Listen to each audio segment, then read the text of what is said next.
Shalom, nous allons étudier le DAF même dans Masachet Shabbat. Nous reprenons tout en haut du DAF. On était resté sur une question par rapport à une Mishnah. Dans une Mishnah, on avait vu trois avis par rapport à la douche. Est-ce qu'on pouvait pas du tout? Est-ce qu'on pouvait, quoi qu'il arrive, si l'eau avait été chauffée avant Shabbat? Ou distinction, l'eau chaude, non, même chauffée avant Shabbat.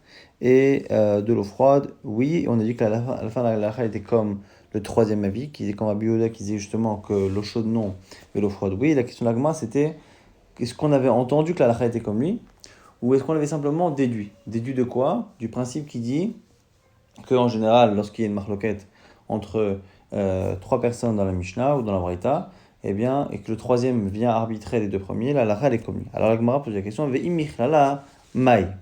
Qu'est-ce que ça change finalement qu'on l'ait appris par la règle ou qu'on l'ait appris parce que quelqu'un nous a dit que la halakha était comme lui? La Gemara dit Dilma nemile matnitin aval braïtalo. Parce que peut-être que ce principe-là ne s'applique qu'aux Mishnayot et pas aux Braithot, et donc du coup, c'est pas forcément vrai. Amalana Bepirouche Shmiali, réponse: non, moi je l'ai entendu réellement, que la halakha était ainsi. Itmar, autre halakha, Chamish Ochmo Merev Shabbat, de l'eau qui a été chauffée donc Erev Shabbat. Ravama, les Machar Rochetz Bain Kol Gufo Ever. Rav nous dit: on n'a pas le droit de laver tout le corps en même temps, mais laver chaque membre du corps séparément, c'est autorisé. Ushmolama, Shmuel dit non. Quand on a dit qu'on lave simplement visage, pieds et mains, c'est les seules parties qu'on peut laver. Maintenant, on va essayer d'objecter à Rav, puisque effectivement, les Braithot et Mishnayot semblent s'exprimer comme Shmuel. Donc, oui. Mais l'okol goufo, on voit clairement qu'on ne peut pas laver tout le corps. Tiufta dera, la Gemara c'est une objection arabe. Amalech arabe, Rav te répondrait: l'okol goufo bevatachat, et là, ever. Quand on dit qu'on ne doit pas laver tout le corps, c'est en même temps. Ah bah les verres, pourquoi pas? D'ailleurs, panavé de verre à glave, quand la Gemara dit: mais attends, c'est marqué quand même, tu laveras les pieds, les mains et le visage. Il dit oui. Kaen panav yadav verre à glave. Quand on te dit les pieds et les mains, c'est tu peux laver tous les membres comme tu laves tes pieds, tes mains et ton visage. Tu les laves pas en même temps. Eh bien, tout le corps, tu peux laver. C'est pas on ne cite pas les parties qu'on peut laver, mais on cite la manière de se laver. Autre objection, Tashmalo, Tiro, Lechot, Bechamin, Shomer, Shabbat et la banale d'Avaraglav. Alors, puisque c'est le même texte, le même type de Braïta, on dit Achanemi Kain Panavi d'Avaraglav, on répond la même chose, c'est-à-dire que là aussi, quand on dit que le visage, pieds et les mains, c'est la manière et non pas les seules parties que l'on peut laver. Tania Kevate des Shmuel rapporte une Braïta qui dit comme Shmuel: Chamin Shuchmu Merev Shabbat. De l'eau qui a été chauffée avant Shabbat. Mcha Orez Ben Panavi d'Avaraglav, Aval Lokol Gufo et Verever. Là-bas, cette fois, c'est clairement dit qu'on ne peut laver que le visage, les pieds et les mains, et pas tout le corps, membre par membre. Et a fortiori, si l'eau a été chauffée à Yom Tov. Ça, c'est ce que dit la Braïta. Donc clairement, l'avis de Rav ici est objecté, donc on ne peut pas laver, on voit la Braïta, autre chose que pieds, mains, visage.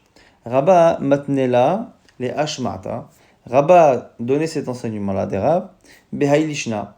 Dans cette version, Chamin Shuchon Berev Shabbat le Machar Amarav Rochetz Baen Kol Gufo Mushayer Ever. Lui disait que selon Rav, ce n'était pas que on peut laver tous les membres du corps, c'est qu'on peut laver tout le corps à condition qu'on laisse un membre qui n'est pas lavé. Alors on dit que finalement, même avec cette version-là, Etive Kol Neti Ufta, et on a rapporté toutes ces objections-là qui sont finalement une tiufta. Donc quoi qu'il arrive, même cette deuxième version de ce qu'a dit Rav a été dans tous les cas repoussé. Amal et Rav Yosef les Abaye. Rav Yosef maintenant pose une question à Abaye qui est l'élève de Rabba. Alors il lui dit: Rabba, Mika Avid Kishma des Rav. Est-ce que Rabba, qui a enseigné cette version, la deuxième version de Rav, est-ce qu'il appliquait la halakha comme Rav? Est-ce qu'il autorisait les gens à se laver en dehors d'un seul membre? Alors Amalé lo yadana. Il dit: je ne sais pas. La Gemara s'étonne de ces discussions. Maïtiva ele. Quelle est la question que Rav Yosef se pose? Pourquoi? Pshita de l'oravid, de haïtotav. Soit tu te dis que Rabba a connu l'objection de la Braïta, et donc c'est évident que s'il a une Braïta contre Rav, il ne fait pas comme Rav. Ou Dilma peut-être, l'oshmi ale, qu'il ne connaissait pas la Braïta, et il oshmi ale, et s'il ne sait pas, effectivement, il n'a aucune raison de s'empêcher de faire comme Rav. Pourquoi? D'amarabay Karabaye a dit: Kol mile de maravi kerav. Manetlat, que toutes les halachot que Rabba faisait, il les faisait comme Rav. Enfin, toutes les halachot de Rav, plutôt Rabba les suivait, sauf trois cas. Manetlat, David qui est Shmuel, qui disait comme Shmuel, Matilim begel begel, malikim mener aliner, malachak Rabbi Shimon begrera, qu'on peut transposer un tzitzit d'un vêtement à un autre, on peut allumer une bougie à une autre pour Hanouka, et la lacha est comme Rabbi Shimon qui est matière de tirer un banc pendant Shabbat à cause de d'avoir chez l'homme Keren. Alors du coup, la Gemara dit en fait c'est évident, soit Rabat connaissait la Braïta et il faisait pas, soit il la connaissait donc forcément il faisait comme Rav. La Gemara dit non, c'est évident. Pourquoi? Parce que quand on dit que Rabat faisait comme Rav, c'est la Chumra qui est Chumré des Ravavid, qui est coulée des Rav l'Oravid. Donc il est même pas sûr que Rabat, sans la connaissance de la Braïta, s'autorisait à faire ce que Rav disait selon sa version encore une fois. Nouvelle Braïta, Tano Rabbanan, Mechat, Shepakakon et Kavav, Merev Shabbat. Un Mechat, donc c'est une sorte de bain turc là, dans lequel on avait bouché les orifices pour garder la chaleur, et qu'on a fait donc Merev Shabbat, eh bien les Motsei Shabbat, Rochetz Bo Miyad, il peut utiliser à la sortie de Shabbat directement le Mechat, il ne doit pas attendre le temps que ça aurait dû prendre de chauffer après Shabbat, parce qu'il n'y a pas eu d'interdit qui a été fait. Donc Miyad. Si c'est Yom Tov et qu'on a bouché, il peut même aller pendant Yom Tov ou Mezia et il va juste pour prendre la chaleur et transpirer. Veyotse. Mishatef Bebet Achitzon et il peut après se rincer dans la salle extérieure, mais pas dans cette salle-là pour pas que ça chauffe. Amar Rabbi Yehuda nous rapporte une histoire. Masé Bemechat Shel Bnei Brak. Une fois Bnei Brak dans le Mechat, c'est pas que qu'on Kava Merev Yom Tov. Le Machan Nichnas Rabbi Elazar Ben Azar et Rabbi Akiva. Rabbi Elazar Ben Azariah et Rabbi Akiva sont rentrés dans le Mechatz à Yom Tov qui avait été bouché depuis la veille. Ils ont transpiré là-bas. Et ils sont partis se doucher dans la pièce extérieure. Et là, chez Chamin Shelo, Mechoufin Ben Sarim, mais il précise que l'endroit où il y avait l'eau chaude qui chauffait, eh bien, était recouvert avec des planches pour éviter que l'on puisse penser que ça a été chauffé pendant Shabbat. Lorsque l'histoire est arrivée devant les Chachamim, ils ont dit Afalpi chez Enachamin Shelo Mechoufin. Il n'y a même pas besoin à la base que l'eau soit recouverte. Mais on nous dit tout de même que lorsque les gens qui transgressaient les Averot, donc ils n'ont pas écouté les sages, on a fini par interdire ces sortes de grandes baignoires qu'il y avait là-bas dans les villes. Metayel Bahem, ils ont commencé à interdire. Maintenant, Batiyot Shel Krachin, ces bains qu'il y a dans les Krachin, dans les villes, Metayel Bahem, on peut s'y promener, Veino Choshesh, sans craindre le moindre issour. On n'a pas l'interdiction de passer, on verra, parce que ça dépend de la chaleur, est-ce qu'on peut transpirer ou pas. Maintenant, on revient sur cette braïta. Donc, on a vu au départ cette histoire de Rabbi Elazar Ben Azariah et de Rabbi Akiva. Et après, on a vu qu'à partir du moment où les gens ont commencé à fauter, on a interdit d'aller même pour transpirer ce que faisait Rabbi Akiva et Rabbi Elazar Ben Azariah. Alors, l'Agma dit, Maï, en vrai, Avera. C'est quoi ces fauteurs? Amar Rabbi Shimon Ben Pazi, Amar Rabbi Shoah Ben Levi, Mishum Bar Kapara, non Bar Kapara, Bitrila Yorochatzim Bechamin. Au départ, on se permettait de se laver avec de l'eau chaude. Shurun Bar Shabbat, la veille de Shabbat. Tant que la veille de Shabbat, ça a été chauffé, pourquoi ne pas se laver pendant Shabbat avec de l'eau chaude? Et du coup, Trilou Abalanim, les Achem Be Shabbat. Dans les établissements de bain, ceux qui travaillaient pour le personnel a commencé à chauffer de l'eau pendant Shabbat. Et ils disaient, Vamrim, Erev Shabbat, Ochmo, c'est de l'eau de la veille. Asro et Achamin, on a interdit du coup de se laver pendant Shabbat avec de l'eau chaude, même qui était chauffée la veille. Vetiro et Azira, mais on a autorisé à aller simplement transpirer dans ces bains-là. Mais le problème, c'est qu'ils allaient là-bas et que par habitude, ils se lavaient avec de l'eau chaude. Veomrim, Meziaim, Anachnu, et ils disaient, mais non, on va simplement au bain pour transpirer, mais en réalité, ils revenaient, ils étaient lavés. Asrulahem et Azira, ils leur ont interdit même de transpirer. Veitiru Chametivaya, mais ils ont laissé les eaux de Tivaya, qui sont des eaux chaudes naturellement, ils les ont laissés autoriser. Mais les gens allaient se baigner avec de l'eau qui avait été chauffée, et ils disaient, on s'était baigné avec des eaux naturelles. Du coup, finalement, Asrulahem Chametivaya, on a même interdit Chametivaya. On leur a laissé simplement le droit de se laver à l'eau froide. On a vu que finalement les gens ne supportaient pas que tout leur soit interdit. Et on est revenu, on a autorisé les eaux de Tivaya. Mais quoi qu'il arrive, finalement, à part les eaux naturelles chauffées, toute eau qui a été chauffée avec Shabbat, c'est interdit. Et même le fait de transpirer, c'est interdit. Et donc c'est ce que la Gemara déduit.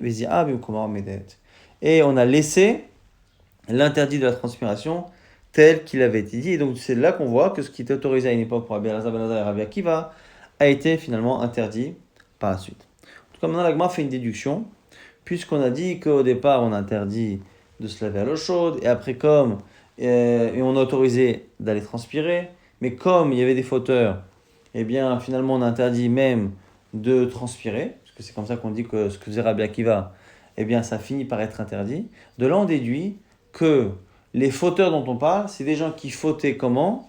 En disant qu'ils allaient transpirer, mais en réalité ils se lavaient avec de l'eau chaude qui a été chauffée la veille de Shabbat, ce qui en soi n'est interdit que midera banan. De là on voit quelqu'un qui transgresse une halakha de Rabbanan est considéré comme étant un fauteur. Amarava, Haïman de Avar de Rabbanan, Share les Mikrele Avariana. Celui qui transgresse les interdits des Rabbanan, on peut l'appeler un fauteur. Et Keman, comme qui ça va? Eh bien, Kaïtana, comme le Tana qu'on a cité, qui dit qu'aujourd'hui on ne fait plus transpirer dans un hammam à cause des fauteurs. Or, les fauteurs ne sont que des gens qui ont transgressé l'interdit des Rabbanan d'aller utiliser de l'eau chaude de la veille. Maintenant, Batiosh el Krachim, Metel Bahem, on peut se balader dans des bains là-bas de Krachim, Veno Choshesh, sans craindre quoi que ce soit. Et Rava nous dit, Marava, Davka Krachin, Ava, les Kfarim lo, que dans les Krachim, mais pas dans les Kfarim, donc c'est des différentes tailles de villes. Pourquoi? Maïtama, Kevan, des Outrin, Nafish Avlayou. Comme ils sont petits dans les Kfarim, eh bien, il y a trop de chaleur et ils transpirent. Là maintenant, on va parler de l'eau et de l'huile. Est-ce qu'on peut mettre de l'eau ou de l'huile à une température qui peut créer la cuisson, ou est-ce qu'on n'a même pas le droit peut-être de le mettre à un endroit où ça pourrait cuire, même si nous on décide de l'enlever avant? En tout cas, on nous dit ici, on peut se mettre face à un feu et après, se verser de l'eau froide. Mais à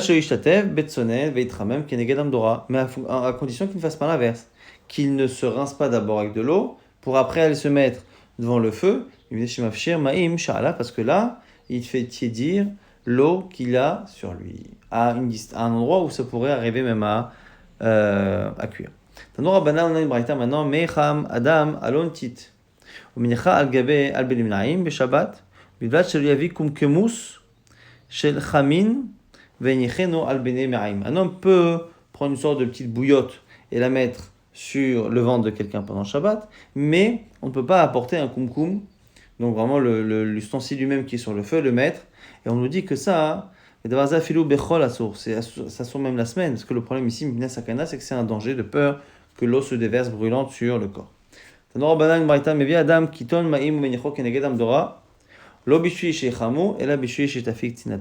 Un homme peut prendre un récipient d'eau et le mettre en face du feu, mais pas dans le but que ça chauffe, dans le but simplement que ça perde un peu de sa fraîcheur, donc ça tiédisse. Donc on a le droit de mettre de l'eau à un endroit où ça va tiédir. Et pour l'instant, ce Tanakama ne parle pas de l'huile. Est-ce qu'on peut faire la même chose avec l'huile? Et comme les Tanaïm qui vont suivre vont eux parler de l'huile, la question de la Gemara va être, Tanakama qui n'a parlé que de l'eau, quand il n'a pas parlé de l'huile, est-ce qu'il pense que l'huile c'est plus strict que l'eau et que ce qu'on a autorisé c'est interdit, ou est-ce que c'est l'inverse, que c'est finalement beaucoup moins strict? Rabbi Yehuda Omer, mais via Isha par Shel Shemen. Rabbi Yehuda nous dit une femme peut apporter une fiole d'huile, ou menichata, keneged amdora, et la mettre face au feu, l'obishui sheibacher, et la bishui sheibacher là aussi, non pas pour que ça chauffe, mais pour que ça tiédisse. Rabbi Shimon ben Gamliel dit une femme qui veut utiliser de l'huile donc pour enduire son fils, elle ne peut pas faire ce que Rabbi a autorisé. Elle doit d'abord se mettre l'huile sur ses mains alors qu'elle est froide, et seulement après mettre ses mains face au feu et utiliser pour son fils, faire une sorte de chinouille, changer la manière, non pas mettre directement la fiole, mais ses mains et l'huile dessus. Et il n'y a pas de problème. Maintenant on a une question sur Tanakama. Shemen Mahul Tanakama qui n'est pas parlé de l'huile, que pense-t-il? Rabba et Rabbi Yosef dans Metavayu Leitera, Rabba et Rabbi Yosef disent qu'il n'a parlé de l'eau que parce qu'il pense que l'huile c'est complètement autorisé. Rab Nachman Barit Rakama Leisura, Rab Nachman Barit dit au contraire, c'est parce que c'est interdit. Alors on explique.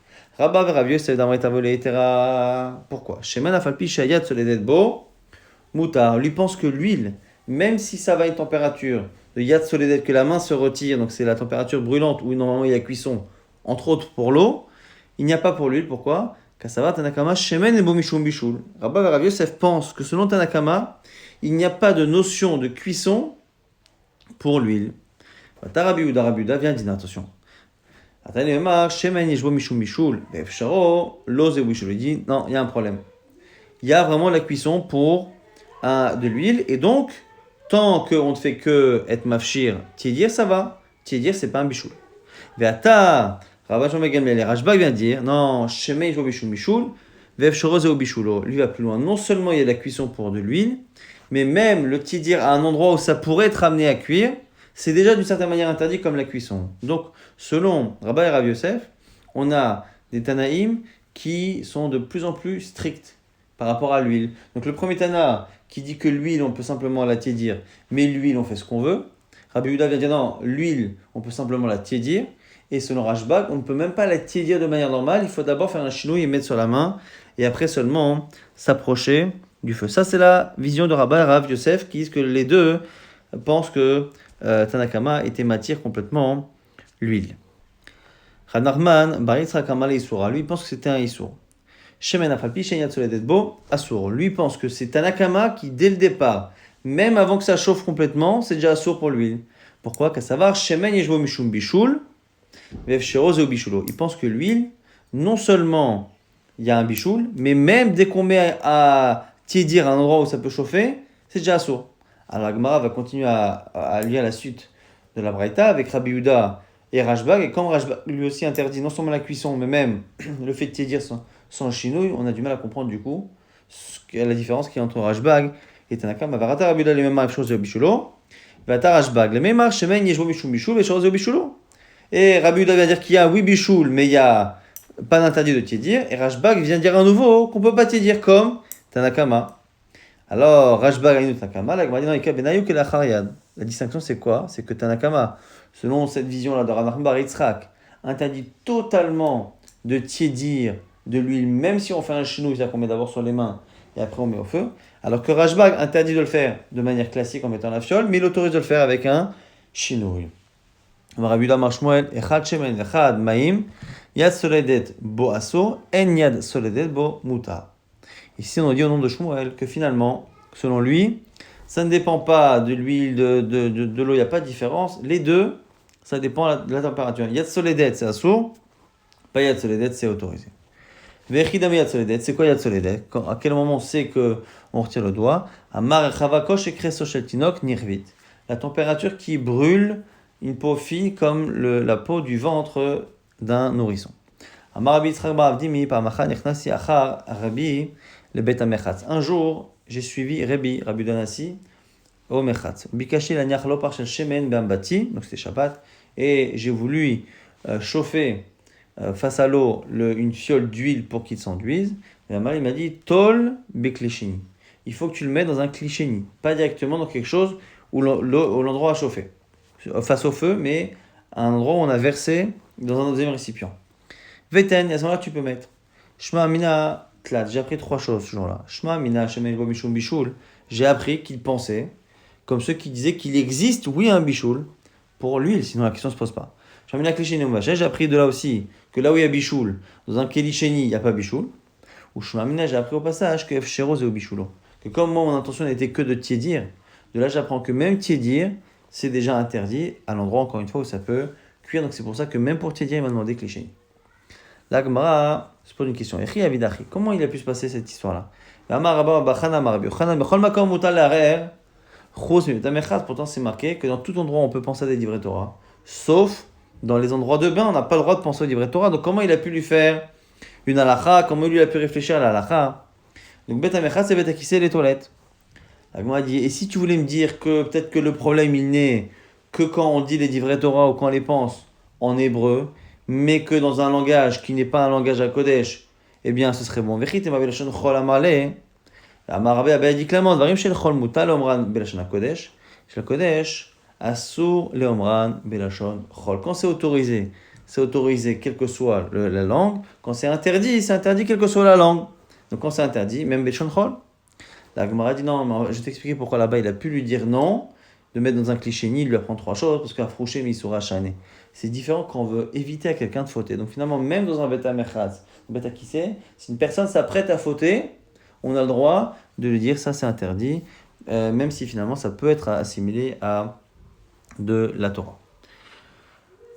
Teda d'Amar Rabbi Yehuda, la preuve de Rabbi Yehuda Amar Shmuel Maaseh Bet Talmido chez Rabbi Meir, l'histoire de l'élève de Rabbi Meir Shenichnas Achav le Bet Hamechatz qui rentrait après lui dans les bains, Bikesh la diar karka, il a voulu nettoyer le sol, Amalo en medichin la souk la karka, on n'a pas le droit de le faire pendant Shabbat, Amalo en sachin, Alma Afrouché Misura Shane, de là aussi on apprend qu'on a le droit d'écarter quelqu'un du Issour. Achan Amin Afrouché Misura Shane, pareil pour chez nous. Amar Ravina Shma Minam Vachel Bechamet Veya Beshabbat Chayav. Il dit, Ravina a dit, on apprend de là que celui qui est Mevachel, qui cuit dans les eaux de Tiveria, eh bien, c'est Chayav et ça sourd Minatora. Pourquoi? Parce que l'histoire de Rebi, là, quand on est rentré dans le bain après Rebi, c'était après la Xéra. Or, après la Xéra, le seul bain autorisé, c'était les eaux de Tiveria. Donc, c'est forcément les eaux de Tiveria. Et il lui dit Klisheni, donc c'est-à-dire qu'il y a un bichoul. Alors il dit Eni yeve amaraprise d'un bachel bechamet tivaya beshabbat patour. Pourtant on nous dit dans notre reprise là que celui qui cuit quelque chose, donc même de l'huile, avec chamet tivaya, c'est patour, donc c'est que midara banane. Donc là Gemara dit finalement lorsqu'il a dit chayav, maï chayav nami nekama makat mardout. Quand on a parlé ici de chayav, c'est chayav makat mardout, c'est-à-dire qu'il recevra des coups midara banane, mais c'est pas chayav vraiment minara. En conclusion de ce DAF qui a été assez chargé tout de même, on a vu une marloquette sur qu'est-ce qu'on peut laver comme partie du corps entre Rav et Shmuel, et à la fin, finalement, Rav était complètement objecté. Les deux versions de Rav étaient objectées par une braïta, que finalement, avec de l'eau, de la veille de Shabbat, on ne peut laver que les pieds, les mains et le visage. Donc c'est les parties qu'on peut laver. Et le reste du corps, même partie par partie, on ne peut pas. Après, on avait vu que au niveau de l'interdit de se laver ou même d'aller transpirer dans un bain turc pendant Shabbat, il y avait eu plusieurs étapes dans la Xéra. Au début, on autorisait tout tant que l'eau était chauffée avant Shabbat, mais après, les gens transgressaient Shabbat, donc on a interdit même de l'eau d'avant Shabbat. Après, les gens transgressaient, donc on a même interdit de transpirer. Et après, on a même interdit les eaux de Tivaya. Mais on est revenu finalement sur la dernière chose, donc seules les eaux de Tivaya sont autorisées, les eaux naturelles, et pas le reste, ni transpirer, ni même se laver avec de l'eau qui a été chauffée, Erev Shabbat. Après, par rapport à l'huile, on a vu qu'il y avait plusieurs versions. Déjà, l'eau, on a vu qu'a priori, on pouvait mettre un endroit pour tiédir, mais pas laisser jusqu'à ce que ça dénire sur les beaux que la main donc, se retire, donc quelque chose de brûlant.